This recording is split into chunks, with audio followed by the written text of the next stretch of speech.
श्री परमात्मने नमः।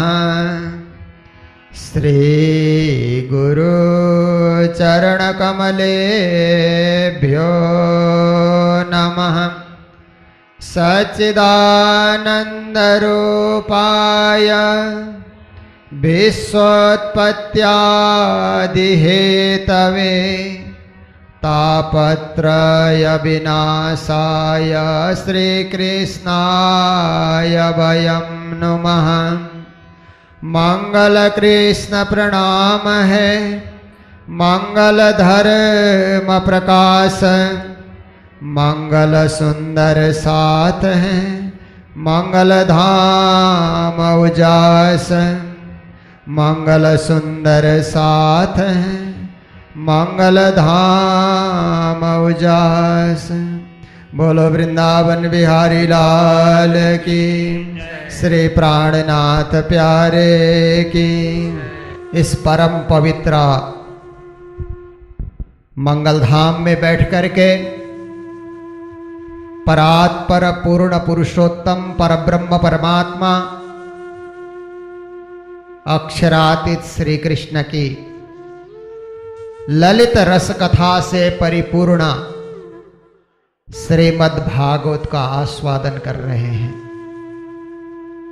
ये भक्ति रस से परिपूर्ण ग्रंथ भिन्न भिन्न भक्तों के चरित्र, ऋषियों के चरित्र, राजाओं के चरित्र, महाराजाओं के चरित्र, असुरों के चरित्र, सुरों के चरित्र आदि आदि का वर्णन करते हुए फिर दसम स्कंद में जाकर के श्री कृष्ण के चरित्र का वर्णन करता है। ये महान ग्रंथ महापुराण, पुराणों का भी पुराण होने के नाते इसे महापुराण कहा जाता है। तो ऐसे महापुराण का रसस्वादन अपने कर्णपटु के द्वारा, कर्णपुट के द्वारा आप लोग नित्य निरंतर कर रहे हैं। ये बहुत खुशी की बात है, बहुत प्रसन्नता का विषय है। महामते प्राणनाथ भागवत के संदर्भ में कहते हैं, भागवत बचन जो जो रे विचारी, सार अर्थ जो सत्ता, जीवने जगाओ बचन प्रकाशी, हृदय उगाड़ो मत। कहते हैं ये भागवत के वचनों को देखो, विचार करके देखो, अच्छी तरह देखो, इसका सार ग्रहण करने के लिए कोशिश करो, क्योंकि सबका सब भागवत ग्रहण नहीं कर सकते। इसका निचोड़, इसका सार, इसका रस ग्रहण करने के लिए कोशिश करो और अपने जीव को जगाओ, अपनी आत्मा को जगाओ। भागवत में जो सुंदर सुंदर वचन कहे गए हैं, उन वचनों के द्वारा अपनी आत्मा को, जीवात्मा को जगाने के लिए प्रयास करो और हृदय का पट उघाड़ो, मन मंदिर के पट को उघाड़ो। मन मंदिर का पट उघाड़ोगे तो ही तो पिया मिलेंगे। पट बंद है, परमात्मा के दर्शन नहीं होते। पट खुल जाता है, परमात्मा का साक्षात्कार होता है। पर्दा खोलने की जरूरत है। प्राणनाथ जी कहते हैं, पर्दा तू ही करत है अंतर न आड़े नूर। परमात्मा ने पर्दा नहीं लगाया। परमात्मा ने जब हमें संसार में भेजा, जीव को पैदा किया, अपने और जीव के बीच में कोई पर्दा नहीं किया। पर्दा मनुष्य स्वयं लगाता है। माया का पर्दा मनुष्य स्वयं लगाता है। मनुष्य जहां भी रहता है पर्दे में रहना चाहता है, इसलिए परमात्मा को भी पर्दे के अंतर्गत रख देता है। जब चाहो पर्दा लगा देता है, जब चाहो पर्दा खोल देता है और कहता है परमात्मा अभी भोजन कर रहे हैं, परमात्मा अभी विश्राम कर रहे हैं, परमात्मा अभी शयन कक्ष में है। पर यह सब कार्य तो जीव को खुद को करना होता है। परमात्मा न खाते हैं, न सोते हैं, न विश्राम करते हैं। सचराचर जगत सृष्टि को देखने वाले परब्रह्म परमात्मा को सोने के लिए फुर्सत कहां है? कहां उनको विश्राम के लिए घड़ी है? कहां वो आराम करते हैं? पर जीव को आराम करना होता है तो परमात्मा के आगे पर्दा कर देता है। मनुष्य तो घरों में रहता है तो भी पर्दा लगा करके रहता है, कपड़े का पर्दा करता है, माया का पर्दा करता है, अज्ञान का पर्दा करता है। जिस दिन पर्दा हटेगा, जिस दिन घूंघट हटेगा, परमात्मा आपके सामने होंगे। श्रीमद् भागवत का यह रसपूर्ण कथाओं का आस्वादन करते हुए सप्तम स्कंद में हम लोग प्रवेश कर रहे हैं। नारद युधिष्ठिर संवाद, जय विजय की थोड़ी सी बातें यहां पर आती है। राजा परीक्षित जब से कथा सुनने बैठे हैं, न भूख न प्यास न थकान, कुछ नहीं। कथा में इतना रस आ रहा है, इतना आनंद आ रहा है कि सब कुछ भूल गए। एक ऋषि कुमार ने उन्हें श्राप दिया था, उस बात का भी अभी ख्याल नहीं है, कथा में वो डूब गए। तो कहते हैं, हे मुनि महाराज, मुझे ये जो हिरण्याक्ष हिरण्यकशिपु हो गए, ये तो पहले भगवान के ही दूत थे, पर इस प्रकार के भगवान के विरोधी कैसे बन गए? विरोधी भी साधारण विरोधी नहीं, बहुत ज्यादा इन्होंने विरोध किया है, विरोध की पराकाष्ठा में पहुंच गए। क्या कारण है? कहते हैं, अरे राजा, यही बात तो युधिष्ठिर ने नारद जी से पूछा था और नारद जी ने उनको इसी संदर्भ में बताया था। मैं भी बताता हूं, सुनो। साधु पृष्ठम महाराजा हरे सरित मद्भुतम यद भागवत महात्म्यम भगवत भक्ति वर्धनम। कहते हैं, राजा, आपने बड़ा अच्छा पूछा, सुंदर प्रश्न है आपका, परिप्रश्न। क्योंकि ज्ञानियों के सामने जाकर के उटपटांग बातें नहीं पूछनी चाहिए, परिप्रश्न पूछना चाहिए, अच्छा प्रश्न, जिससे आपका भी कल्याण हो, लोक का भी कल्याण हो, सारे समाज का कल्याण हो।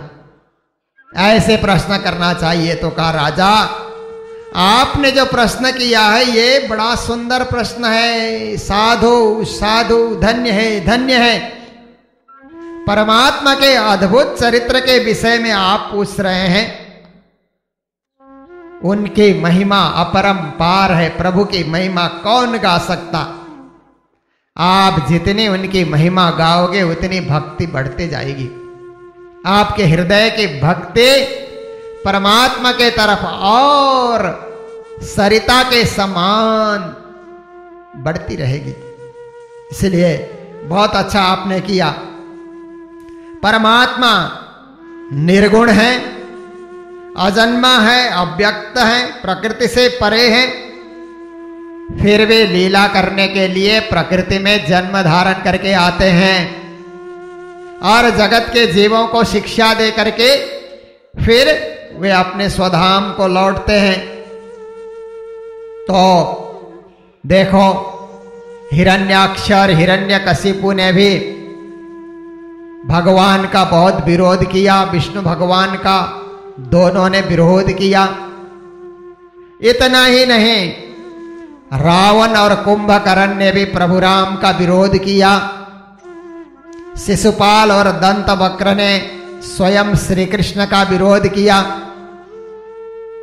3 जन्म तक जय और विजय विरोध करते रहे, पर उस विरोध में भी कहीं न कहीं परमात्मा के प्रति अनुराग व्यक्त होता था। ज्यादा ही विरोध करने से कहीं न कहीं उनमें परमात्मा के प्रति एक अनुराग दिखलाई देता था। यह भी एक तरह की भक्ति है। परमात्मा जो होते हैं, कोई निंदा करे तो परमात्मा को कोई प्रभाव नहीं पड़ता। जैसे प्राणनाथ जी ने कहा ना, अधम शिष्य गुरु को बुरा कहावे पर सोने न लगत स्याही। अधम जो शिष्य होता है वो गुरु को भी बुरा बुरा कहने लगता है। हमारे गुरु ठीक नहीं है, हमारे गुरु ढंग से बोलते नहीं है, हमारे गुरु शुद्ध आचरण में नहीं रहते हैं, हमारे गुरु जप तप नहीं करते हैं, या हमारे गुरु हमें ढंग से ज्ञान नहीं देते हैं। इस प्रकार से अधम शिष्य गुरु का दोष दर्शन करता है। पर प्राणनाथ जी महाराज कहते हैं क्या अधम शिष्य के दोष दर्शन करने से गुरु के ऊपर उसका प्रभाव होगा? जरा भी प्रभाव नहीं होगा, गुरु को कोई फर्क नहीं पड़ेगा, क्योंकि सोने न लगत स्याही। सोने के ऊपर कितना ही आप स्याही लगा दो, सोने को ढकने के लिए कितना ही स्याही लगा दो, जरा सा कपड़े से साफ करो तो सोना उसी तरह चमकता है। स्याही का कोई प्रभाव सोने के ऊपर होता ही नहीं।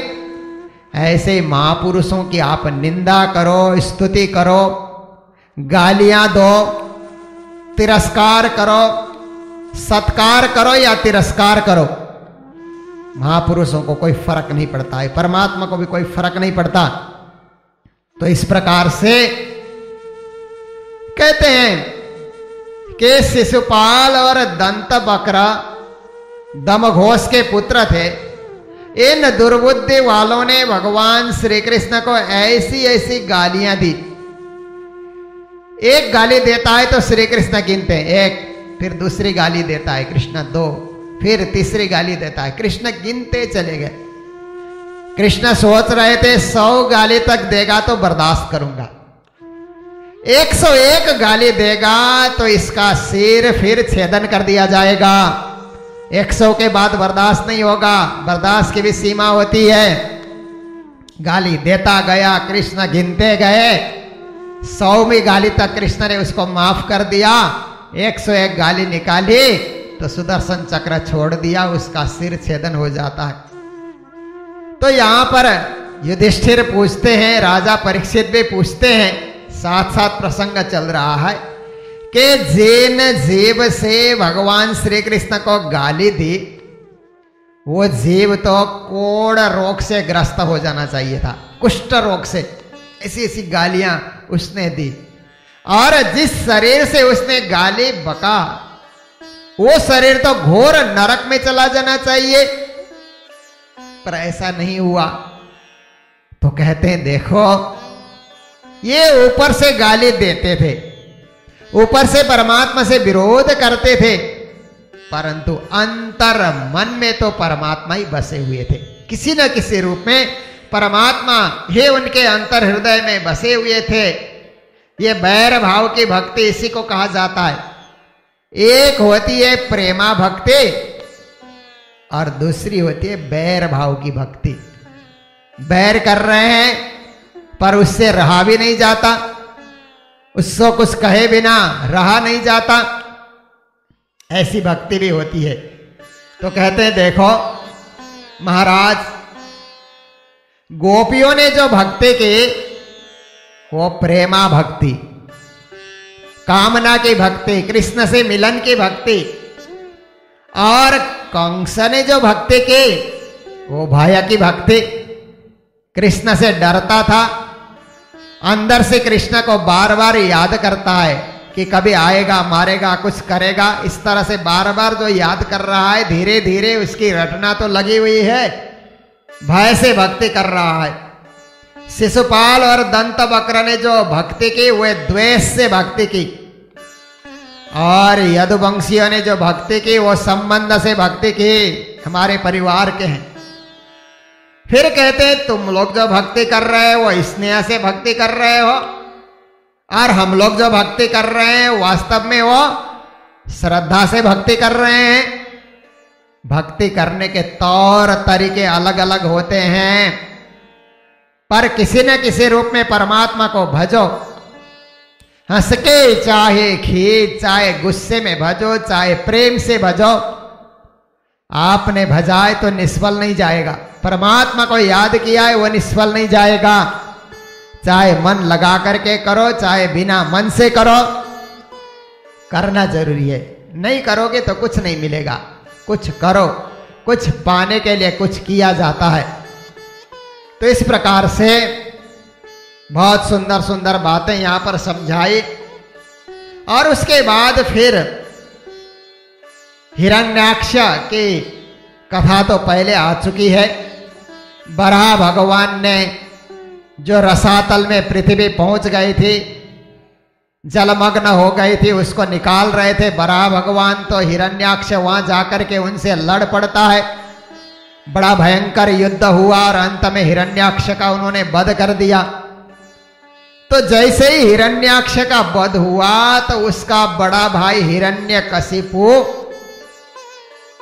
उस समय गुस्से से लाल लाल हो गया। कौन है मेरे भाई का वध करने वाला? मैं अपने भाई को प्राणों से भी प्रिय समझता था। जल भून रहा है, शोक से संतप्त हो रहा है, क्रोध से कांप रहा है और अपने दांतों से अपने होंठ को चबा रहा है गुस्से में। व्यक्ति को गुस्सा आता है तो यही करता है ना कि अपने होंठ को अपने दांत से चबा देता है, आंखें लाल लाल कर रहा है। और इस प्रकार से वो जो गुस्सा होता है तो सारा वातावरण धूमिल हो रहा है। उस समय विकराल दाढ़ों से आग उगलने वाली दृष्टि से देख रहा है, भौंओं को ऊपर ऊपर ये सिकोड़ रहा है। इस तरह से अपना त्रिशूल उठा करके कभी कभी अपने जो उसके दैत्य बंधु हैं उनको कहता है, दिमुर्दा, त्रक्ष, संबर, सतबाहु, हयग्रीव, नमुची, पाक, इलवल, विप्रचिति, पुलोमा, शकुन, आओ दैत्यों आओ, अब विष्णु का खात्मा करना है, विष्णु को समाप्त करना है, मौत की नींद उसे सुला देना है। आओ, क्योंकि मेरे भाई का उसने वध किया है। छल रूप से एक बराह का रूप धारण करके मेरे भाई की उसने हत्या कर दी। इसलिए मुझे सहन नहीं होता है। तुम सब असुर लोग तैयार हो जाओ और अपने अपने हथियार को लेकर के खून की धारा बहा देते हैं। और जिस प्रकार से मेरे भाई मरा है उसी तरह उसको भी पीड़ा दे करके तड़पा तड़पा करके मार देंगे। ऐसा कहा करके जोर जोर से वो चिल्ला रहा है। तो इस प्रकार से, अरे दैत्यों चुपचाप क्यों बैठते हो? जाओ, जहां ब्राह्मण मिले उनको कष्ट दो, जहां गाय है उनको भी वहां जाकर के कष्ट दो, वेदों का भी तहस नहस करो, वर्णाश्रम धर्म को छिन्न भिन्न कर दो, धर्म कर्म रहित इस पृथ्वी को बना दो। मेरा आदेश है, धरती को जलाओ, उजाड़ो। गुस्से में व्यक्ति क्या नहीं कहता है? जब व्यक्ति को गुस्सा आता है, और गुस्सा भी साधारण गुस्सा नहीं, अपने भाई मारने का दर्द का गुस्सा है, इसीलिए अनाप शनाप बकने लगा, अनाप शनाप बोले जा रहा है। तो उसी समय हिरण्यकशिपु की मां देते और उसके भाभी और फिर पुत्र भी वहां पर आए, जोर जोर से रोते हुए कि हमारे पुत्र का वध हुआ, हमारे पति मर गए, हमारे पिताजी मर गए, क्या होगा, हमारी रक्षा कौन करेगा? कोलाहल करने लगे। तो हिरण्यकशिपु को पहले तो गुस्सा आ रहा था, अब अपने ही घर के लोग आसपास में आकर के जोर जोर से रोने लगे तो उनको समझाना शुरू करता है, रो मत, चिंता न करो, आप लोग चिंता क्यों करते हैं? हमारा भाई तो वीर पुरुष के भांति वो युद्ध करते करते वो कातर बन करके नहीं मरा। वीर पुरुष के तो यही तो पहचान है कि युद्ध करते करते युद्ध मैदान से भागे नहीं, युद्ध में डट करके प्राण त्याग करे, उसी को वीर कहा जाता है। मेरा भाई वीर गति प्राप्त कर चुका है, इसलिए माता जी और सबको वो समझा रहा है कि ये शोक करने की घड़ी नहीं है। संसार में मिलना और बिछुड़ना तो होते रहता है। आज एक परिवार मिलता है, समय पा करके वो परिवार में से कुछ सदस्य बिछुड़ जाते हैं। इसी को तो संसार कहा जाता है। आज हम एक परिवार में होते हैं तो आपस में प्रेम और मोहब्बत होता है, एक दूसरे का आदर और कदर करते हैं। कल हम में से कोई एक चल बसता है, फिर वह प्रेम भंग हो जाता है, उसके लिए शोक करना पड़ता है। ये दुनिया की रीत है।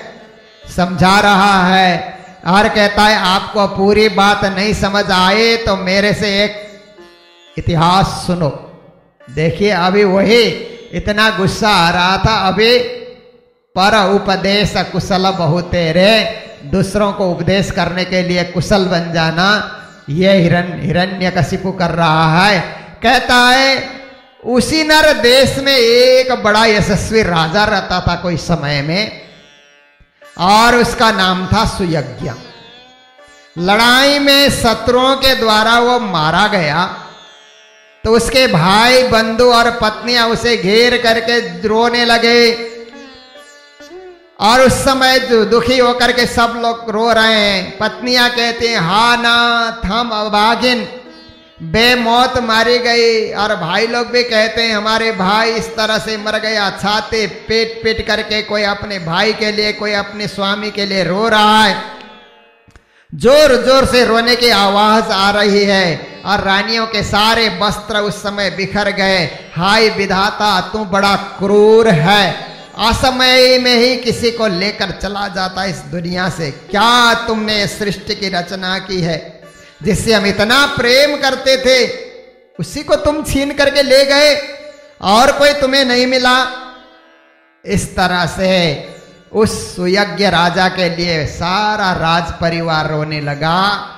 तो यमराज ने सोचा एक बालक के रूप में जाकर के इनको समझा करके आता हूं। तो यमराज बालक बन करके आए और वहां प्रकट होकर के जोर जोर से रो रहे थे। उनके सामने यमराज बोलने लगे आश्चर्य की बात है, आप लोग तो मेरे से सयाने हो, मैं तो एक बालक हूं, जो आता है वो चला जाता है। हमेशा रहने के लिए दुनिया में कोई नहीं आता। ये दुनिया तो आने और जाने का देश है। और झूठ मूठ में आप लोग शोक कर रहे हो।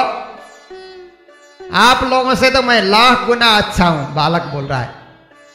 और बालक और कोई नहीं, यमराज ही।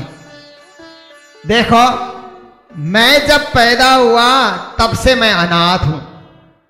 मेरे न मां न बाप न कोई परिवार न संतान, फिर भी मैं खुश होकर के विचरण कर रहा हूं। आप लोगों का तो राजा ही तो चले गए, बाकी सारा परिवार तो आपका ठीक ठाक से है, फिर क्यों आप लोग इतना शोक करते हैं। जन्म के बाद मृत्यु निश्चित है, उसे कोई टाल नहीं सकता, और पूर्व जन्म के कर्मों के प्रतिफल इस संसार में जीना पड़ता है और मरना भी पड़ता है। इसलिए क्यों शोक करना। ये जैसे एक मिट्टी का मकान हम लोग छोड़ते हैं तो शोक नहीं होता, तो मिट्टी से बने हुए शरीर छोड़ने में क्यों शोक होता है हमको। इतना इस मिट्टी के शरीर से हमको लगाव क्यों हो गया है। और यदि आप शरीर के लिए शोक करते हो तो राजा का शरीर तो यहीं पड़ा हुआ है, क्यों शोक करते हो। शरीर तो यहां दिख ही रहा है। और आत्मा के लिए शोक करते हो, प्राण के लिए शोक करते हो, तो क्या आप लोगों ने जीते जी उसके प्राण को देखा। जिसके लिए शोक करते हो उस प्राण को आप लोगों ने देखा। प्राण को तो आप लोगों ने देखा ही नहीं, केवल शरीर को देखा। शरीर यहां पड़ा हुआ है, फिर किस लिए शोक करते हो, किस लिए चिंता करते हो।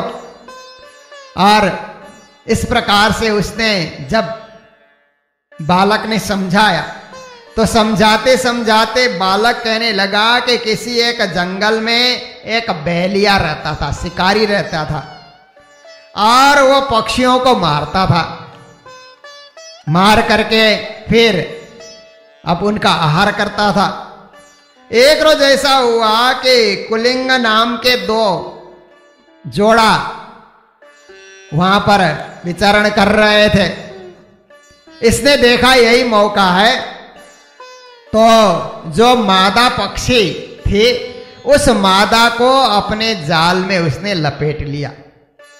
जब मादा पक्षी जाल में आ गए तो जो नर था वो बहुत विलाप करने लगा कि मुझे भी उसी जाली में डाल, मुझे भी पकड़ करके ले जा। क्योंकि मेरे सहचरी के बिना मैं क्या जीऊंगा, मुझे जीना अच्छा नहीं लगता। वहां बच्चे मां कब आएगी करके घोंसले में बच्चे प्रतीक्षा कर रहे होंगे, उनको आहार कौन देगा। इस तरह से वो भी विलाप करने लगा। और विलाप करते करते क्या हुआ कि मौका देख करके उस बैलिया ने फट से उसके ऊपर प्रहार किया और उसकी मृत्यु हो गई। तो देखिए, जो दूसरे के मृत्यु और दूसरे के बंधन के लिए रो रहा था, उसको पता ही नहीं कि उसके सामने अपनी मृत्यु भी आ रही है। कभी कभी यही तो होता है कि दूसरे के जाने के लिए व्यक्ति रोता होता है, 2-4 दिन में वो भी चला जाता है, उसको पता ही नहीं कि मेरी मौत भी मेरे करीब आ चुकी है। तो इस तरह से जब बालक ने समझाया तो रानियों को ज्ञान हो गया, अरे शोक नहीं करना चाहिए। फिर वो बालक वहां से अदृश्य हो जाता है, वो तो यमराज ही थे। तो ये सब बताते हुए हिरण्यकशिपु अपने मां को और परिवार को कहता है कि देखिए, आप लोग समझ जाइए, भाई तो चला गया, वो लौट कर आएगा नहीं, वर्षों तक हम रोते रहेंगे फिर भी लौट कर नहीं आएगा। इसलिए इस शोक को बंद कर दिया जाए और आगे हमें क्या करना है, कैसे जीना है, किस प्रकार से रहना है, उस विषय में सोचा जाए। तो ये सब बातें सुनकर के, हिरण्यकशिपु की ज्ञानपूर्ण बातें सुनकर के माँ भी संतुष्ट हो गई, पूरा परिवार भी कहने लगा ठीक है, आगे कैसे जीना है उस पर ही हम लोग विचार करेंगे। तो हिरण्यकशिपु विचार करता है कि मैं अजय अजर अमर संसार का एक छत्र सम्राट कैसे बनूं। इसके लिए तो मुझे तपस्या करने की आवश्यकता है, बिना तपस्या कुछ भी प्राप्ति नहीं होती है। तो मंदराचल पर्वत की एक घाटी में जाकर के दारुण तपस्या में संलग्न हो गया। बहुत कष्टमय तपस्या, हाथ को ऊपर उठा करके आकाश की ओर देखता हुआ अंगूठे के बल पर पृथ्वी पे खड़ा है, जटाएं चमक रही है, प्रलयकालीन सूर्य के समान किरणें उसके शरीर से निकल रही है, तपस्या में संलग्न हो गया। और उस समय जब घोर तपस्या करने लगा तो उसके शरीर से जैसे आग जलाने के बाद धुआं निकलता, इस तरह से उसके शरीर से धुआं निकल रहा है, चारों ओर फैल रहा है और बगल बगल का दृश्य भी नहीं दिखलाई देता है। उस धुएं के लपेट में कुछ पता नहीं चलता है। देव पर्वत पृथ्वी सर्वत्र धुआं फैल गया, पृथ्वी में डगमगाने लगे, ग्रह तारे टूटने लगे। इस प्रकार की घोर तपस्या वो करने लगा। जब हिरण्यकशिपु के इस प्रकार की तपस्या शुरू हो जाती है तो देवता लोग घबराने लगे, क्या होगा, इसके शरीर से जो आग के लपटें निकल रही है उससे हम जल रहे हैं। देवता लोग घबरा गए। स्वर्ग में ब्रह्मलोक में जाकर के भगवान ब्रह्मा जी से कहते हैं, हे पितामह, हे जगतपति, हे आराध्य ब्रह्मा जी, ये हिरण्यकशिपु के तपस्या से तो हम सब जल रहे हैं, हमारी रक्षा कीजिए और उसे जाकर के आप सांत्वना दीजिए, वो चाहता क्या है, क्यों तपस्या कर रहा है। पितामह, आप कृपा करके वहां चले जाइए और समझ लीजिए कि वह चाहता क्या है। इस प्रकार उग्र तप करता रहेगा तो स्वर्ग में रहने योग्य स्थान नहीं रहेगा, सब और आग की लपटें आती रहेगी। ब्रह्मा जी भी ये बातें सुनने के बाद भृगु, दक्ष प्रजापति आदि आदि को साथ में लेकर के हिरण्यकशिपु जहाँ तपस्या कर रहा था वहाँ ब्रह्मा जी प्रकट हो गए। उसका शरीर दिमक ने मिट्टी उठा करके शरीर को ढक दिया था। घास और बांस चारों ओर उगे हुए थे। चींटियां वहां पर उसके त्वचा को चाट रही थी और मांस और खून को चींटियां चाट चुकी थी। बादल से ढके हुए सूर्य के समान वहां पर तपस्या में वो बैठा हुआ था। ब्रह्मा जी ने उस हालत में उस हिरण्यकशिपु को देख करके ब्रह्मा जी भी विस्मित हो जाते। फिर ब्रह्मा जी ने कहा, बेटा हिरण्यकशिपु, उठो, तुम्हारा कल्याण हो। हे कश्यप नंदन, अब तुम्हारी तपस्या सिद्ध हो गई है। मैं वर देने के लिए यहां पर आया हूं। तुम्हारी इच्छा के अनुसार बेखटक वरदान मांगो। क्या वरदान चाहिए तुम्हें? इस तरह से तुम्हारी हड्डियां भी सूख रही है, कठिन तपस्या कर रहे हो, किस लिए कर रहे हो? तुम चाहते क्या हो? ऐसा करके ब्रह्मा जी ने कहा। फिर अपना कमंडल लेकर के ब्रह्मा जी ने क्या कर दिया, उसके शरीर के ऊपर कमंडल फेर दिया और कमंडल में जो जल लेकर के आए थे वो जल का छींटा भी उसके ऊपर डाल दिया। जैसे ही जल का छींटा डाला तो सारे डिम्मक से उठे हुए मिट्टी नीचे गिर गई और हड्डियों में जान आ गई, मांस और त्वचा भी सुंदर बन गए, रिष्ट पुष्ट उसका शरीर बन गया और बहुत थोड़ी देर में ही वो चमकने लगा। हंस पर सवार ब्रह्मा जी को आकाश में देख करके हाथ जोड़ करके नमस्कार करता है और नम्र भाव से वो उस समय निर्निमेष आंख के पलकें बंद किए बिना ही ब्रह्मा जी के दर्शन करके गदगद हुआ, उनकी स्तुति करने लगा। हे पितामह, मेरी तपस्या के बल से आप यहाँ प्रकट हो गए, धन्य है, धन्य है। आंसू गिर रहे हैं उसके आंखों में से, शरीर पुलकित हो रहा है। फिर हिरण्यकशिपु कहता है, हे पितामह, आप सृष्टि के कर्ता धर्ता हैं, आप रजोगुण के अवतार हैं और आपके द्वारा ही सतगुण और तमगुण भी प्रभावित होता है। आप हर प्रकार से त्रिगुण में श्रेष्ठ हैं और आप रचना करने वाले हैं। मैं आपको बारंबार नमस्कार करता हूँ। आप दयालु बन करके, कृपावान बन करके, कार्य कारण से किसी तरह आप यहाँ पर मुझे दर्शन देने के लिए पधार गए, बहुत अच्छा हुआ। मैं हाथ जोड़ करके आपसे वरदान चाहता हूँ और जो वरदान मैं चाहूंगा दया करके मुझे वही वरदान दीजिए। तो कहता है कि प्रभु ऐसा वरदान दीजिए कि आपके बनाए हुए किसी प्राणी के द्वारा मेरी मृत्यु ना हो। कहता है चाहे वो मनुष्य हो, चाहे पशु हो, चाहे प्राणी हो, चाहे अप्राणी हो, देवता हो, दैत्य हो अथवा नागादि हो, आपके बनाए हुए किसी भी जीव के द्वारा मेरी मृत्यु न हो। मेरी मृत्यु भीतर भी न हो, बाहर भी न हो, दिन में भी न हो, रात में भी न हो, और आपके बनाए हुए प्राणी के अतिरिक्त किसी अन्य जीव से भी मेरी मृत्यु न हो। शस्त्र से मेरी मृत्यु न हो, अस्त्र से मेरी मृत्यु न हो, पृथ्वी में या आकाश में कहीं भी मेरी मृत्यु न हो, और युद्ध में मेरी सामना कोई कर न सके। मैं समस्त प्राणियों में एक छत्र सम्राट बन करके राज्य कर सकूं और ये लोकपाल दिक्पाल मेरे अधीन में कार्य करें। इस प्रकार से मैं तपस्वियों का भी सबका सिरदार में बन जाऊं, सबका सम्राट में बन जाऊं, ऐसा वरदान मुझे दीजिए। तो ब्रह्मा जी ने बहुत ज्यादा नहीं सोचा उस समय, उसके भक्ति से भी प्रभावित थे और देवताओं ने भी प्रार्थना की थी कि उसे किसी तरह मनवा लीजिए।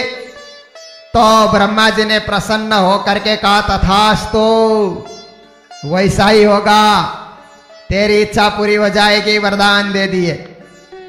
और उसके बाद क्या होता है, ब्रह्मा जी तो वरदान देने के बाद वहां से चले जाते हैं।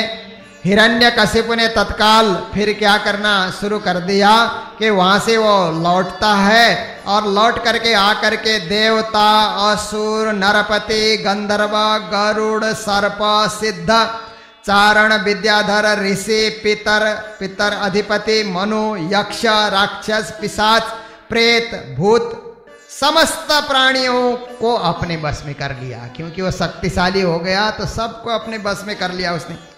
सब राजाओं को जीत करके अपने अधीनस्थ कर लिया, विश्व विजयी बन गया, लोकपाल और दिक्पाल को भी अपने अधीनस्थ उसने कर लिया और धीरे धीरे करके पृथ्वी का राज तो उसने हड़प लिया। फिर स्वर्ग चला गया। स्वर्ग में जाकर के इंद्र को भी हरा करके विश्वकर्मा द्वारा निर्मित इंद्र का जो भवन था वो महेंद्र महल उसके ऊपर भी कब्जा कर लिया। फिर अब हिरण्यकशिपु सर्वत्र जीत करके एक छत्र सम्राट बन गया, स्वतंत्र विहार कर रहा है और अब उसको किसी का भय नहीं है, निर्भय हो गया, अभय हो गया। पृथ्वी से स्वर्ग तक उसी का राज्य चल रहा है। और इतना हो जाने के बाद सब देवता लोग उसके चरण की वंदना करने लगे, आप ही बड़े ऐसा करके। फिर वो उत्कट गंध वाली मदिरा पी करके मतवाला बन जाता है, उसकी आंखें लाल लाल चढ़ी हुई होती है और इस तरह से इंद्र के सिंहासन पर बैठा हुआ है और बड़े गंधर्वों को और सबको अपने अधीनस्थ करके इधर उधर दौड़ाते रहता है। उसके शासन में सब लोग चल रहे हैं। पृथ्वी के 7 द्वीप के ऊपर उसी का कब्जा है, उसी का राज्य है। इस तरह से वो घमंड में चूर चूर हो करके मतवाला हाथी की तरह चलता है, किसी से उसको कोई भय नहीं है, सबको वो डरा देता है, धमका देता है। ऐसी स्थिति में देवता लोग सोचने लगे ये क्या हो गया, अब हिरण्यकशिपु राज करता रहेगा तो हमारी सुरक्षा कौन करेगा।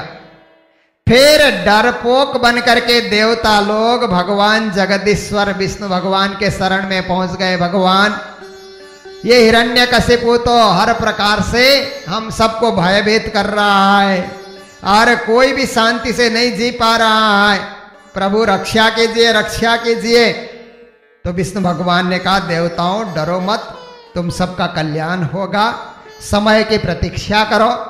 कोई भी प्राणी अपने कार्यकाल पूरा करने के बाद चला जाता है और ये नीच दैत्य की दुष्टता भी बढ़ती जा रही है, इसको मिटाना भी मेरा ही कार्य है, इसलिए प्रतीक्षा करो, प्रतीक्षा करो, सब कुछ अच्छा हो जाएगा। इतना करके अगले भगवान ने देवताओं को आदेश दे दिया, देवता लोग भी उनको प्रणाम करके लौटते हैं। और इधर हिरण्यकशिपु के 4 बेटे थे, संलाद, अनुलाद, लाद और प्रहलाद। सबसे छोटे का नाम था प्रहलाद।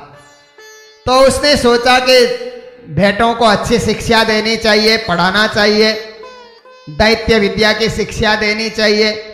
ये विचार करके उसका सबसे प्रिय बेटा था प्रहलाद।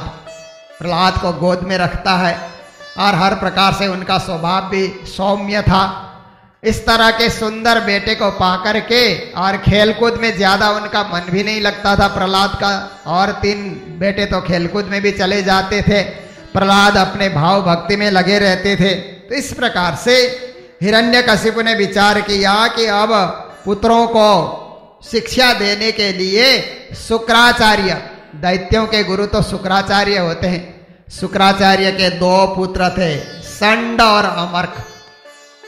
उन दोनों को कहा कि आप अपने गुरुकुल में मेरे बच्चों को पढ़ाइए, विशेष करके प्रहलाद का ध्यान रखिए, उसको अच्छी दैत्य विद्या की शिक्षा आप लोग दीजिए। तो कहा ठीक, जो आज्ञा महाराज, उसी तरह होगा। तो इस प्रकार से जब पढ़ाना उन्होंने शुरू किया तो प्रहलाद जी पढ़ते तो दैत्य विद्या की शिक्षा ही पढ़ते हैं, पर उसका असर उनके ऊपर वो नहीं होता, क्योंकि वो तो भक्त हैं।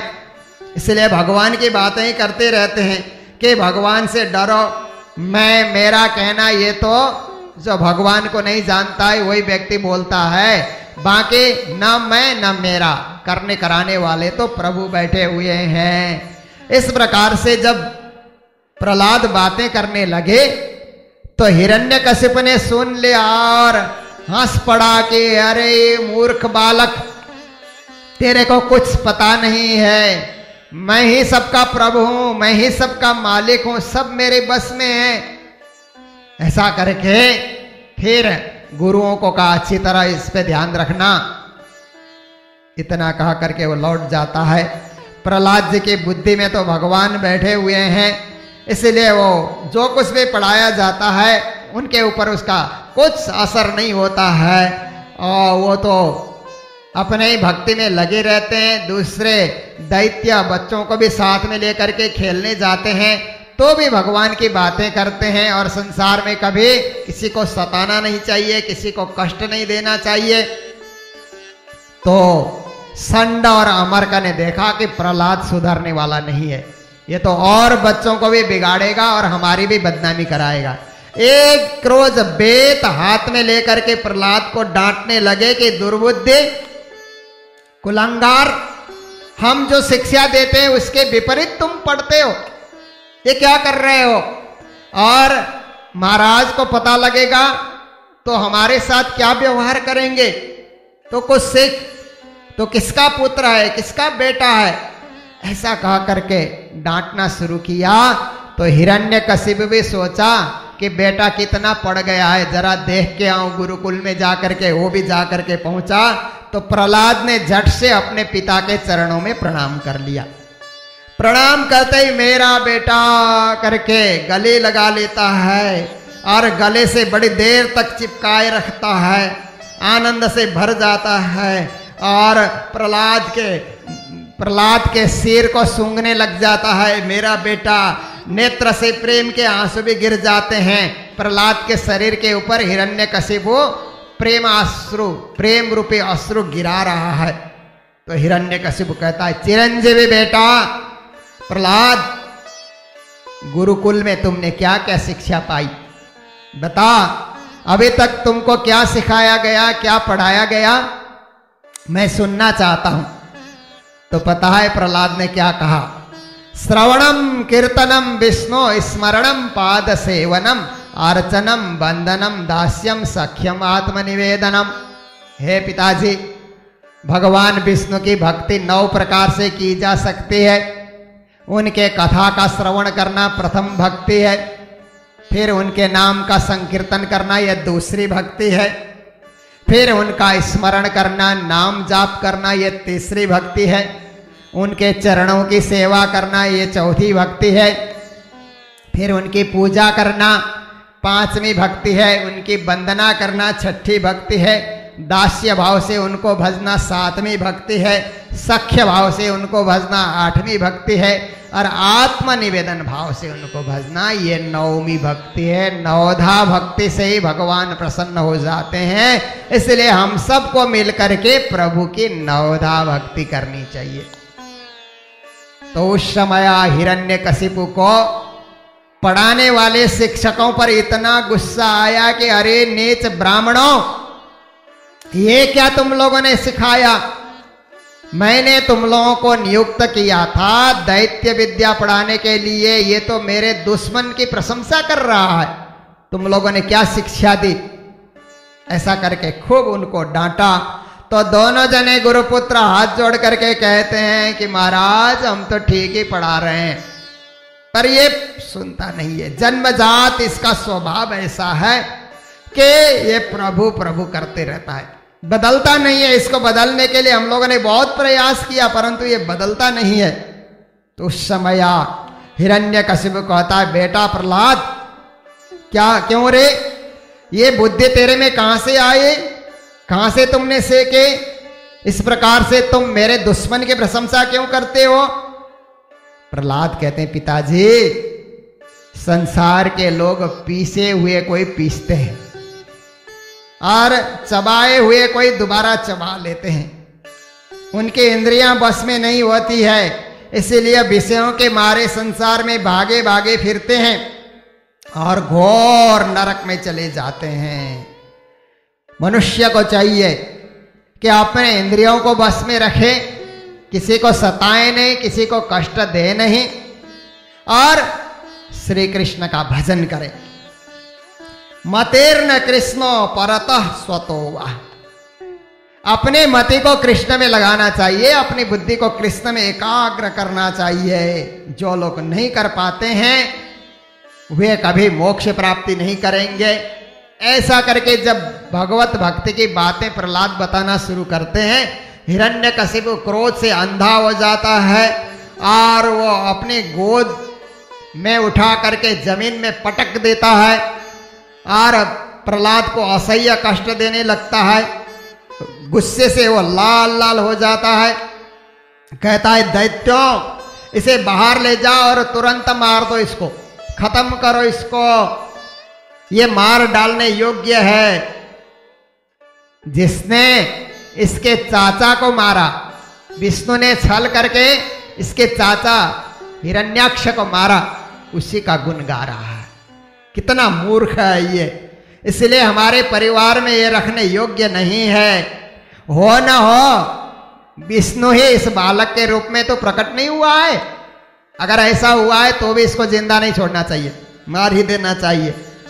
ऐसा करके उस समय 5 वर्ष की अवस्था उनकी थी। परंतु अब क्या होता है कि बड़ा कष्ट देने लगा।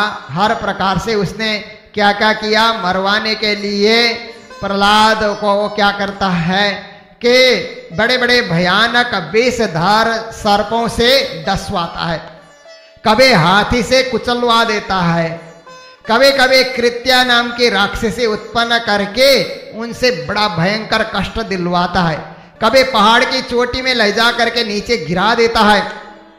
हर प्रकार के संबरासुर के मायावी विद्या के द्वारा अनेक तरह के काल कोठरी में कभी बंद कर देता है, कभी विष पिघाल करके उनको देता है, कभी खाना बंद कर देता है, कभी बर्फीले जगह में ले जा करके रख देता है, कभी दहकते आग में ले जा करके झोंक देता है, कभी समुद्र में डलवा देता है, कभी आंधी में छोड़ देता है, कभी पर्वतों से दबा देता है।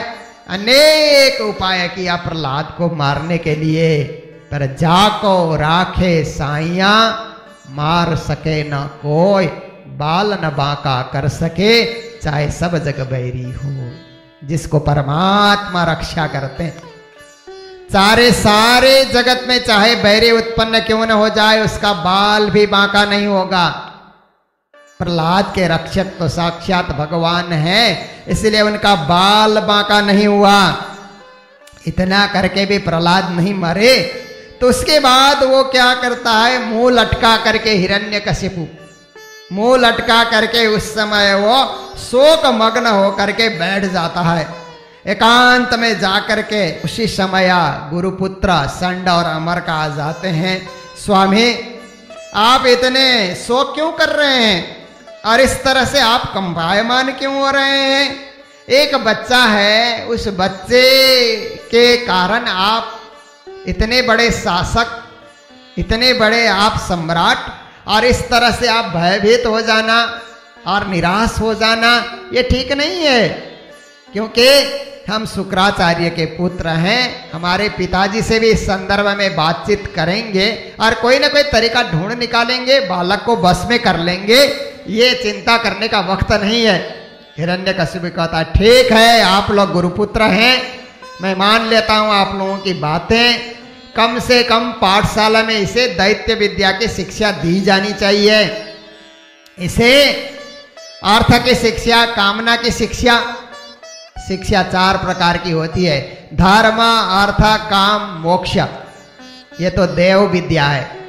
देव विद्या में 4 प्रकार की शिक्षा होती है। दैत्य विद्या में अर्थ और काम, धर्म भी नहीं चाहिए, मोक्ष भी नहीं चाहिए, ऐसी शिक्षा इसको मिलनी चाहिए। तो इस प्रकार से कहा कि महाराज आप दरबार में रहिए, हम गुरुकुल में यही शिक्षा देने के लिए प्रयास करते हैं। तो प्रहलाद जी बालकों के साथ गुरुकुल में अब रह रहे हैं, पर जब भी मौका मिलता है बालकों को लेकर के कहते हैं कि देखो बुद्धिमान पुरुष को चाहिए कि उम्र रहते ही प्रभु को पहचान ले, प्रभु को जान ले और प्रभु की भक्ति करे। कौमारा आचरित प्राज्ञो धर्मान भागान, इस तरह से ये जीवन हमको भगवत प्राप्ति के लिए मिला हुआ है। उनके चरण शरण का आश्रय ग्रहण करना चाहिए। और समय बीता जा रहा है, समय का कोई भरोसा नहीं है। दैत्य बालकों इंद्रियों के बस में, कामना के बस में नहीं पड़ना चाहिए। ये संसार बंधन रूप है। इसलिए मित्रों, भगवान को प्रसन्न करने के लिए परिश्रम करना होगा, भक्ति करनी होगी और हर प्रकार से प्राण और आत्मा को अपने बस में करके उस परम सत्ता को पाने के लिए सिद्धि प्राप्ति करनी होगी। तुम सब भी इस कार्य में जुट जाओ।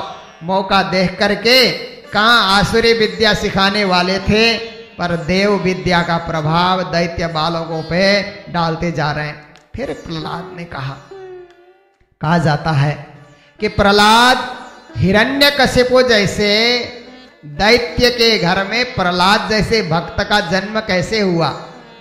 तो ज्ञानीजन कहते हैं कि हिरण्यकशिपु जब मंदराचल पर्वत पे तपस्या करने के लिए जा रहा था तो उससे पहले एक जंगल में जाकर के तपस्या करने बैठा। तो उस समय विष्णु भगवान ने सोचा कि इसकी तपस्या न फलीभूत हो जाए, तो एक पक्षी के रूप में वहां आए और विष्णु विष्णु विष्णु विष्णु ऐसा करके पक्षी की आवाज में बोलने लगे। तो अरे ये तो कौन पक्षी है, मेरे शत्रु का नाम ले रहा है।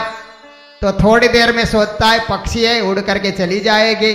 फिर ध्यान लगाने बैठता है, फिर विष्णु विष्णु विष्णु विष्णु, परेशान हो गया।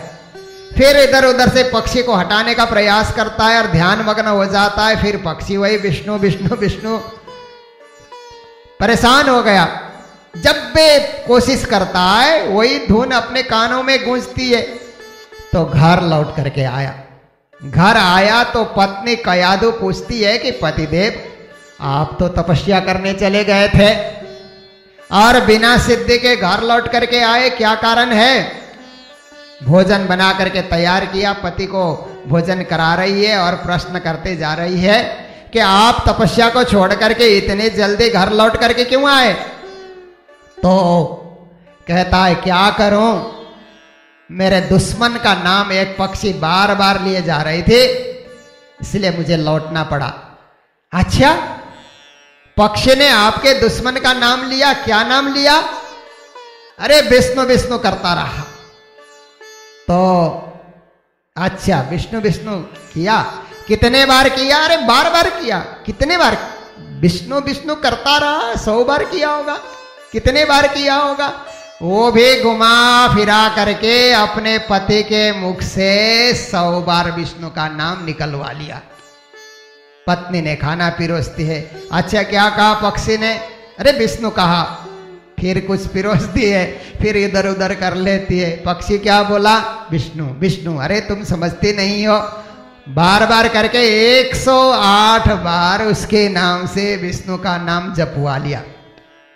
और उसे रात्रि को प्रहलाद गर्भ में आए थे, इसलिए कहा जाता है कि हिरण्यकशिपु ने 108 बार जाने अनजाने पत्नी के कहने पे किसी प्रकार भगवान का नाम जाप किया था, इसलिए गर्भ में जो बालक आया वो भगवान का भक्त बना।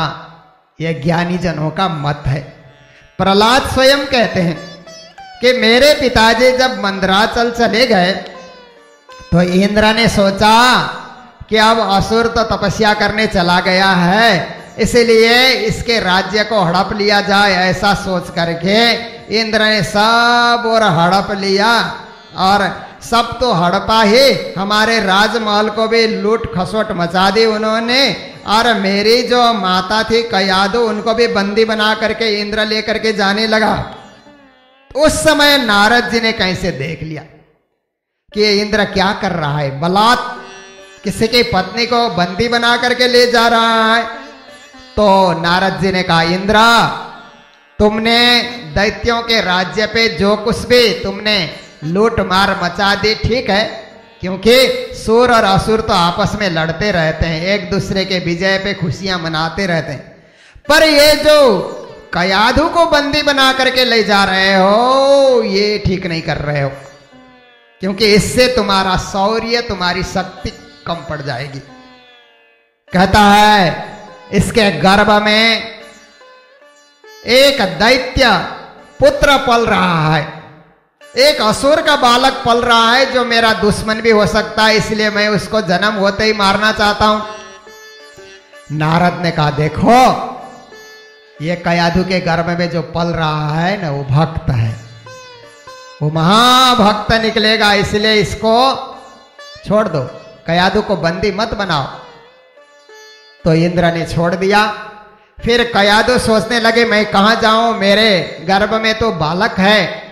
अब ऐसी स्थिति में पति तपस्या करने चले गए हैं, कौन मेरी रक्षा करेगा? नारद जी ने कहा, तुम मेरे आश्रम में रहो और यहां किसी प्रकार का भय नहीं होगा। मेरे आश्रम में रह करके तुम अपने जो है समय निकालते रहो जब तक बालक का जन्म न हो। तो नारद जी के आश्रम में रह करके माता कयाधु ने नारद जी के द्वारा बहुत सारे पुराने पुराने इतिहास, धर्म चर्चा, ज्ञान की बातें भी सुनी। तो प्रहलाद भी गर्भवास में सुनते रहे, उनको भी सुनने का मौका मिला। तो प्रहलाद कहते हैं मैंने भागवत धर्म के विषय में नारद जी के मुख से बहुत कुछ रहस्य सुना, और इसी का प्रतिफल है कि जन्म लेने के बाद मेरी भक्ति प्रभु के तरफ हो गई। हमारे पिताजी नहीं चाहते, फिर भी मैं प्रभु का भक्त हूं। और दैत्य बालकों, मेरा मानो तो तुम लोग भी भक्त बन जाओ और परमात्मा के कीर्तन में संलग्न हो जाओ। इस प्रकार से सारे दैत्य बालकों की मंडली को भी भगवत भक्त बना रहे हैं प्रहलाद। ऐसी स्थिति में अब हिरण्यकशिपु से रहा नहीं गया, तो कहता है कि अब तो इसको किसी तरह मारना ही होगा, अब इसको जिंदा रखना, चुपचाप इसको छोड़ देना ठीक नहीं है। क्या किया जाए, इसके लिए कौन सा उपाय किया जाए? तो हिरण्यकशिपु ने आकर के कहा, अरे मंद बुद्धि बालक, बहकावे में सब बच्चों को तुमने बिगाड़ कर दिया, अब तो हद हो गई, अब तुम्हें जीना नहीं देना है। इस तरह बेसिर पैर की बातें करते हो और विष्णु विष्णु जगदीश्वर जगदीश्वर करते हो। कहां है तेरा जगदीश्वर, दिखा मुझे। तो प्रहलाद ने कहा वो तो सर्वत्र है, एक जगह नहीं रहता है, वो सर्वत्र रहता है। तेरा जगदीश्वर सर्वत्र रहता है तो क्या इस खंबे में भी है? क्यों नहीं दिखता? अगर खंबे में है तो इस तरह से तू डींग मार रहा है, तेरे को अभी तेरा सिर धड़ से अलग कर देता हूं तलवार चला करके। ऐसा कह करके उस खंबे के ऊपर पहले तलवार चलाना चाहा, बाद में प्रहलाद के ऊपर उसको तलवार चलाना था। तो खड्ग लेकर के, तलवार लेकर के अपने सिंहासन से कूद पड़ा और खंबे में आकर के पहले तो एक घुस्सा उसने मारा।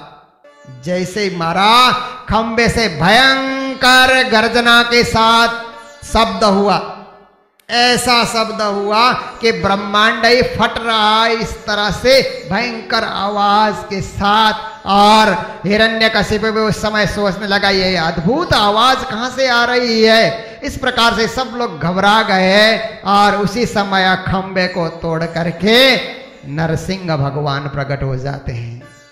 जब नरसिंह भगवान प्रकट हो गए, सब लोग उस समय खड़े हो जाते हैं, भयावना दृश्य हो जाता है। और उस समय हिरण्यकशिपु सोचता है नरसिंह भगवान की इतनी लंबी लंबी जीभें और वो लपलपा रहे हैं, इधर उधर टेढ़ी भौवें से देख रहे हैं, भयंकर उनका स्वरूप है। हाँ, न नर है न सिंह है, इस तरह से मिश्रित रूप में वो वहां पर प्रकट हुए हैं। उनकी नासिका के छिद्र भी इतने बड़े बड़े खुले हुए हैं, मुंह पहाड़ के गुफा के समान अद्भुत जान पड़ता है। अब जबड़े भी बड़े भयंकर दिखलाई दे रहे हैं, विशाल शरीर स्वर्ग को स्पर्श कर रहा है।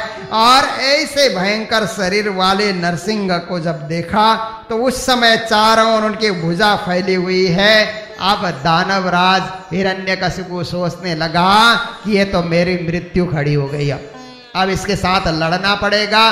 गदा हाथ में लेकर के नरसिंह भगवान के ऊपर टूट पड़ा, गदा मारने लगा। तो उस समय नरसिंह भगवान ने भी उस गदे को पकड़ करके उसी के ऊपर प्रहार करना शुरू कर दिया। इस तरह से आपस में कई देर तक युद्ध चलता रहा, तलवार से गदा से भयंकर युद्ध चलता रहा। और कभी कभी हिरण्यकशिपु जो है प्रहार करता है तो नरसिंह भगवान जोर से हंस पड़ते हैं, जैसे उनको खुजली के समान भी उसका प्रहार इतना भी उनको आभास नहीं हो रहा है। इस तरह से और हिरण्यकशिपु का कलेजा फट रहा है, जोर जोर से लड़ रहा है। और उस समय वो प्रयास करता रहा उनको किसी तरह हराने के लिए, परंतु ऐसे बीच बीच में वो चिंघाड़ते हैं, बीच बीच में इस तरह से वो भयानक सिंहनाद कर देते हैं कि वातावरण ही भयभीत हो जाता है। इस प्रकार से बड़े देर तक युद्ध होता रहा। और फिर अंत में क्या किया कि नरसिंह भगवान ने हिरण्यकशिपु को उसी राज सिंहासन में जहां बैठ करके वो पृथ्वी और स्वर्ग तक राज करता था, उसी सिंहासन में उसको लेकर के चले गए और लेकर के अपनी गोद में उसको रखा। और गोद में रखने के बाद कहा कि देखो, जोर से वो हंसे, जोर जोर से वो वहां पर हंसे। और हंसने के बाद उन्होंने उस समय कहा कि तेरा अब अंत आ गया है। तूने वरदान में क्या कहा था कि मैं दिन में भी न मरूं, रात में भी न मरूं। तेरे को पता है ये दिन नहीं है, रात भी नहीं है, संध्या की बेला है। और तुमने कहा था न शस्त्र से अस्त्र से न मरूं, मैं शस्त्र और अस्त्र का प्रयोग नहीं करूंगा, मैं अपने नाखूनों से तेरे को चीर डालूंगा। और तुमने कहा था कि मेरी सृष्टि के द्वारा, मेरी बनाई हुई सृष्टि के द्वारा न मरूं, ऐसा करके तुमने कहा था। ये मेरा अद्भुत स्वरूप देख, इस प्रकार की सृष्टि कहीं दुनिया में है? ये तेरे को मारने के लिए, तेरे को खत्म करने के लिए इस प्रकार का स्वरूप मैंने प्रकट कर लिया है। न मानव से मरूं न पशु से मरूं, ऐसा तुमने कहा था। मैं मानव भी नहीं हूं, पशु भी नहीं हूं, आधा अंग पशु का है, आधा अंग मानव का है। और तुमने कहा था कि मैं धरती में भी न मरूं, आकाश में भी न मरूं, इसलिए मैं अपनी गोद में लेकर के तेरे को बैठा हुआ हूं। ये धरती भी नहीं है, आकाश भी नहीं है। और तुमने कहा था मैं बाहर भी न मरूं, भीतर भी न मरूं, चल दरवाजे में। दरवाजा न बाहर होता है न भीतर होता है, वहीं तेरा अंत कर दिया जाएगा। दरवाजे में ले जा करके उसके पेट को उन्होंने फाड़ दिया। जब पेट को फाड़ा तो वहीं उसका अंत हो जाता है। और उस समय जब उसका अंत हो गया तो उसके जो है पेट को फाड़ने के बाद खून से सने हुए अब नरसिंह भगवान उस समय जोर जोर से जब चिंधाड़ने लगे तो सब देवता सब के सब भयभीत हो गए। ब्रह्मा जी आकर के उनके क्रोध को शांत करने के लिए, प्रभु आप अनंत हैं, शक्तिशाली हैं, कृपा करके अपने क्रोध को शांत कीजिए। नहीं शांत हो रहे हैं। रुद्र ने आकर के प्रार्थना की, फिर भी वो शांत नहीं हो रहे हैं। इतना उस समय उनको क्रोध आया हुआ है। इंद्र ने आकर के प्रार्थना की, नहीं शांत हो रहे हैं। ऋषियों ने आकर के प्रार्थना की, पितरों ने आकर के प्रार्थना की, सिद्धों ने आकर के उनकी प्रार्थना की, विद्याधरों ने प्रार्थना की, नागों ने कहा, मनुओं ने आकर के प्रार्थना की, प्रजापति ने आकर के प्रार्थना की, गंधर्व आए और चारणों ने प्रार्थना की, यक्षों ने प्रार्थना की, किम पुरुषों ने प्रार्थना की, बैतालिकों ने प्रार्थना की, किन्नरों ने प्रार्थना की, भगवान के पार्षदों ने प्रार्थना की। फिर भी उनका गुस्सा कोई ठंडा नहीं कर पाया। तो अंत में प्रहलाद ने प्रार्थना की कि हे प्रभु आप शांत हो जाइए, आपकी कृपा और हर प्रकार से आपने धर्म की रक्षा के लिए यह स्वरूप आपने धारण किया हुआ है। प्रभु धर्म की रक्षा के लिए आप यहाँ, भक्ति की रक्षा के लिए आप यहाँ पर प्रकट हुए हैं, इसलिए आप शांत हो जाएं। जब प्रहलाद प्रार्थना करने लगे तो शांत हो जाते हैं भक्तों की प्रार्थना सुन करके। प्रहलाद को अपनी गोद में लेकर के चाटने लग जाते हैं, प्यार देने लगते हैं कि मेरा भक्त, तेरे को तेरे पिता ने कितना कष्ट दिया, पहाड़ से गिराया और हाथियों से कुचलवाया, नागों से डसवाया, क्या क्या भूखा रखा तेरे को, प्यासा रखा तेरे को। भक्त बहुत कष्ट, मेरी भक्ति करने में तुझे कितना कितना कष्ट सहन करना पड़ा। तो उस समय फिर प्रहलाद भगवान की बड़ी प्रार्थना करते हैं, एक एक शब्द के द्वारा। संपूर्ण जगत के एकमात्र स्वामी आप ही हैं, विश्व के हर्ता करता और सबको परम गति देने वाले आप ही हैं। इस संसार के अंतर्गत सारी सृष्टि आपकी बनाई हुई है। लोग आपकी पहचान न करके माया मोह और विषय वासना में पड़े रहते हैं। आप हर प्रकार से स्तुति के योग्य हैं। नमस्कार, स्तुति, समस्त कर्मों का समर्पण, सेवा, पूजा, चरण कमलों का चिंतन, लीला कथा का श्रवण, ये 6 प्रकार से 6 प्रकार से जो प्रार्थना की जा सकती है भक्ति संप्रदाय में, उन सब के योग्य आप ही हैं। ये सब आपके लिए ही करना चाहिए। तो नरसिंह भगवान ने कहा कल्याणमस्तु कल्याणमस्तु, हे मेरा भक्त तेरा कल्याण हो और तुम्हारी अभिलाषा पूरी हो जाएगी। तेरी इच्छा को पूर्ण करने के लिए मैं यहाँ पर आया हुआ हूँ। कहो, मेरे से मांगो, वरदान मांगो बेटे, तू क्या चाहता है, मैं वरदान देने के लिए तैयार हूं। तो उस समय प्रहलाद ने क्या कहा, कामना मृद्य समरोह भवतस्तु वृणे वरम। हे भगवान, आप ऐसा वरदान दीजिए कि मेरे मन में कोई इच्छा प्रकट न हो, वरदान मांगने की इच्छा भी प्रकट न हो, ऐसा वरदान दीजिए। कैसे गजब की बात प्रहलाद जी ने कहा कि आप ऐसा वरदान दीजिए कि मेरे मन में वरदान मांगने की इच्छा प्रकट हो ही ना।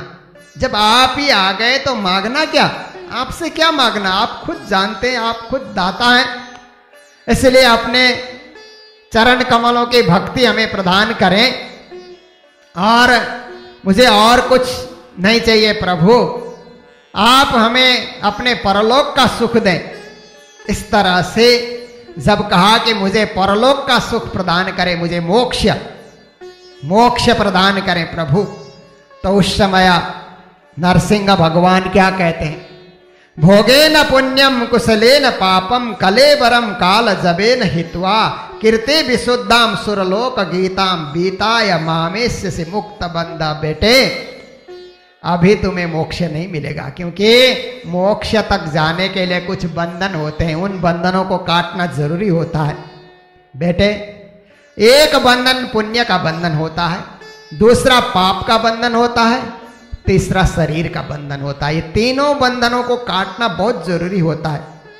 पुण्य के बंधन को कैसे काटोगे, संसार के भोगों को भोगते हुए पुण्य का बंधन काटा जाता है। पाप का बंधन कैसे काटोगे, कुशल कर्म करके, अच्छा कार्य करके, सेवा का कार्य करके पाप का बंधन काट दो। शरीर का बंधन कैसे काटोगे, ये उम्र को भोग करके, ये जो उम्र हम भोग रहे हैं इसको भोग करके शरीर के बंधन को भी काटा जाता है। ये तीनों बंधन बेटे तुम काट लोगे तो देवलोक में तेरी कीर्ति का गान होगा और तुम अमर बन जाओगे, तुम अखंड बन जाओगे। पर ये तीन बंधन काटे बिना कोई मोक्ष पद जा नहीं सकता। बेटा, और कुछ मांगना है तो मांगो मेरे से। तो उस समय प्रहलाद ने कहा कि हे भगवान, मैं एक चीज और मांगता हूं। आप सर्वशक्तिमान हैं, सचराचर जगत के आप साक्षी हैं।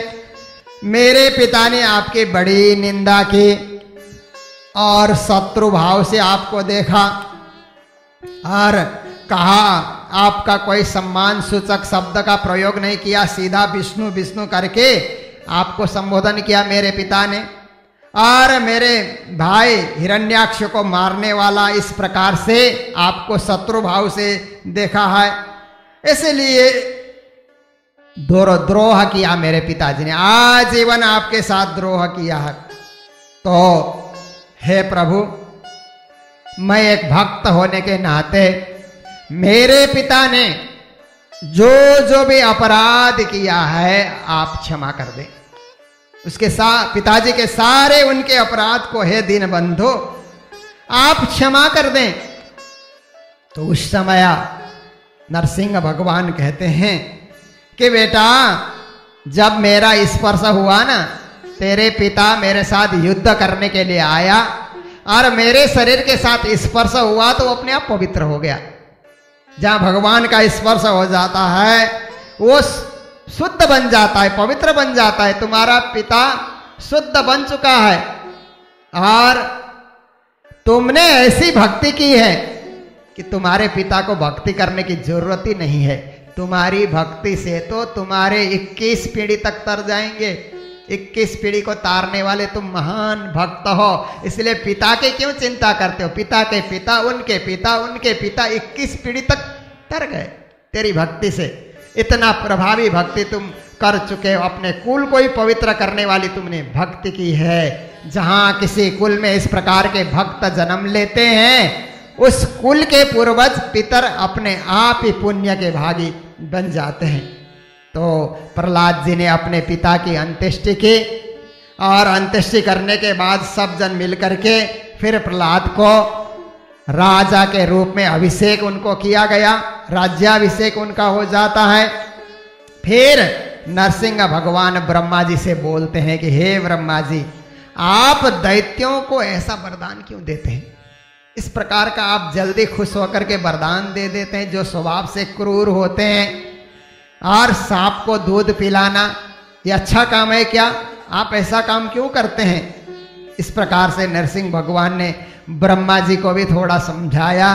ब्रह्मा जी भी उनकी स्तुति करने लगे और इस प्रकार से स्तुति करके फिर नरसिंह भगवान वहां से अंतर्धान हो जाते हैं। फिर इस प्रकार अंतर्ध्यान हो जाने के बाद फिर प्रहलाद अपने राज्य का संचालन करते हैं। जनता के सुख दुख को देखना, हर प्रकार से उनको सुखी रखना, भक्ति भाव का प्रचार करना, हर प्रकार से जगह जगह परमात्मा की पूजा हो इस प्रकार की व्यवस्था करना, इसमें ही प्रहलाद संलग्न हो जाते हैं। और वही यही कहते हैं कि जगदीश्वर की पूजा करो, जगदीश्वर की पूजा करके संसार की व्यवस्था का संचालन करो, जीवन भर तुम लोग सुखी रहोगे, शांति से रहोगे, आनंद से रहोगे। ये प्रहलाद की शिक्षा है। तो इसके बाद मानव धर्म, वर्ण धर्म, स्त्री धर्म, बहुत सारे धर्मों की शिक्षा है। पर आज का हमारा समय पूर्ण हो चुका है, इसलिए कथा का आनंद हम लोग कल भी लेंगे, परसों भी लेंगे। अभी तो बहुत सारे दिन और हैं हमारे साथ। नित्य प्रति कथा रस श्रवण करते रहेंगे, क्योंकि ये ज्ञान का रस है। यहाँ और रस आपको छलकते नजर नहीं आएगा। एक ज्ञान का रस आप लोग आस्वादन करेंगे और अपने जीवन को ज्ञान और भक्ति से परिपूर्ण करेंगे। इन्हीं शब्दों के साथ आज के प्रसंग को विराम देते हुए जय जयकार करते हैं। बोलो सतगुरु महाराज की, कृष्ण कन्हैया लाल की, श्री प्राणनाथ प्यारे की, सर्व सुंदर साथ की।